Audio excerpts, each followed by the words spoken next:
Hello friends, आप सभी का एनजीओ पायलट में स्वागत है। आज की ये वीडियो हमारी ITR 7 के ऊपर होने वाली है, जहां पर कि हम पूरे फॉर्म के अंदर आपको कौन कौन से शेड्यूल कब कब भरने हैं, हम इसके बारे में डिटेल में चर्चा करेंगे। तो दोस्तों, ITR 7 23-24 जो कि फाइनेंशियल ईयर 22-23 के लिए भरनी है, वो हमारी नोटिफाई हो चुकी है।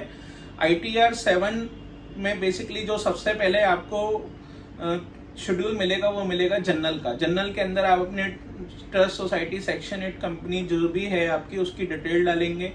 उसमें कुछ डिटेल डालना बहुत इंपॉर्टेंट है, जैसे कि आपको अपनी अप्रूवल की डिटेल डालना है कि आप किस सेक्शन के अंदर अप्रूव हैं। 12AB के अंदर अप्रूव हैं, आप सेक्शन 11-12 की एग्जाम्पशन क्लेम करना चाहते हैं तो, या सेक्शन 10 के अंदर अप्रूव हैं, आप कौन कौन से प्रोजेक्ट रन कर रहे हैं। आप बेसिकली अपने जो मेंबर्स हैं उनकी सबकी डिटेल आप उसमें डालना जरूरी है। आप उनकी सारी वो डिटेल डालेंगे। उसके बाद जो आपको पार्ट ए जनरल भरने के बाद उसमें लगभग 23 रोज हैं, आप उनके जो फाइल कर लेंगे उसको फिल कर लेंगे तो आपको मिलेगा शेड्यूल आई और शेड्यूल नंबर डी। तो शेड्यूल नंबर आई और डी ये जो आपको मिलेंगे, शेड्यूल नंबर आई और डी बेसिकली एक्यूमुलेशन के होते हैं, जहां पर कि आपको अपनी, अगर आपने कोई 85% आपका खर्चा नहीं हो पाया है तो 31 अगस्त तक एक फॉर्म भरा होगा, अपने फॉर्म नंबर 9A और 10, तो आपको अकॉर्डिंगली उस फॉर्म जो उसमें भरा था उससे यहाँ पर डिटेल फैच करके डालनी है आई में और डी में। इनके ठीक नीचे एक और बेसिकली आपको शेड्यूल मिलेगा, आई के नीचे आई है और डी के नीचे डी है।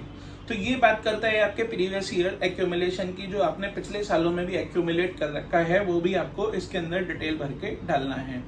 दोस्तों, IA DA भरने के बाद आपको शेड्यूल जे मिलेगा। जे के अंदर वो कॉर्पस की पूरी डिटेल मांग लेता है। कॉर्पस के बारे में आपको सब कुछ उसमें बताना होगा। कॉर्पस की जितनी उसने डिटेल मांगी हुई है सब आपको उसमें देना होगा।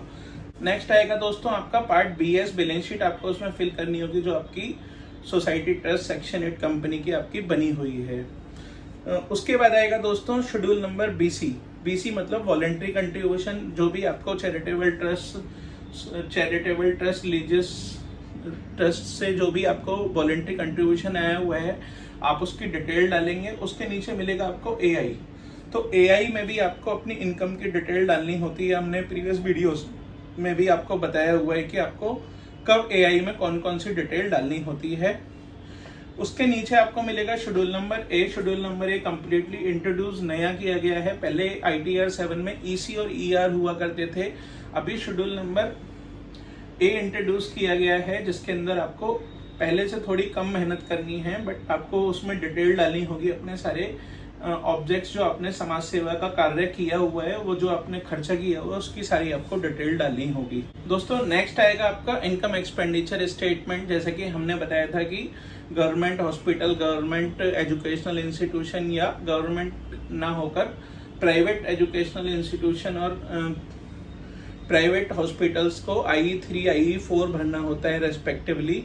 तो वो आपको क्लॉजेज उसमें नीचे मिलेंगे, अगर आप पर एप्लीकेबल हो तभी आप फिल करिएगा, नहीं तो उसको फिल करने की जरूरत नहीं है।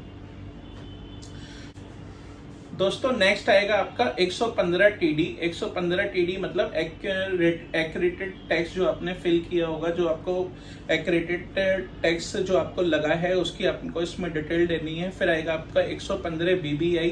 115 BBI एनोनिमस डोनेशन का, जहां पर आपको एक ऐसी डोनेशन मिली है जिसमें कि आपके पता नहीं है कि कौन देगा, उस पर 30% का टैक्स लगता है, अगर वो 1 लाख रुपए से ऊपर है तो।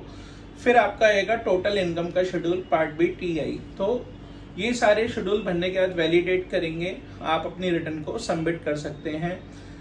सबमिट करने के बाद दोस्तों जरूरी है उसकी मॉनिटरिंग करना। CPC से जो इंटीमेशन आती है 143(1) की, उसको क्लोजली चेक करना कि सब कुछ सही है, कुछ कमी तो नहीं रह गई है। अगर ऐसा नहीं करते हैं तो कल को कोई कमी पाई जाएगी और टाइम खत्म हो गया तो आपको काफ़ी हैवी पेनल्टीज का सामना करना पड़ सकता है। कोई क्वेरी हो तो आप कमेंट बॉक्स में कमेंट कर सकते हैं। आप हमारी ITR 7 की प्लेलिस्ट में जाकर हमारी हर तरह की सोसाइटी, ट्रस्ट, सेक्शन 8 कंपनी को कौन कौन सी फॉर्म के अंदर, कौन कौन सी सेक्शन के अंदर कब कैसे रिटर्न भरनी है, हमने सब कुछ दिया हुआ है, आप उसे चेक कर सकते हैं। Thank you. अच्छा लगे तो आप हमारे चैनल को सब्सक्राइब